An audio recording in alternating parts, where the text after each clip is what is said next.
Indian Scout Bover. 100 caballos de fuerza apenas domados. El motor bicilíndrico en V de 69 pulgadas cúbicas y 100 caballos de fuerza, enfriado por líquido, brinda una aceleración contundente y la potencia para adelantar a cualquiera, en cualquier lugar.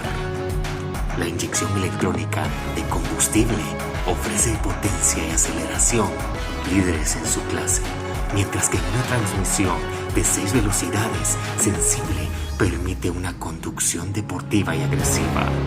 Indian Motorcycle Guatemala.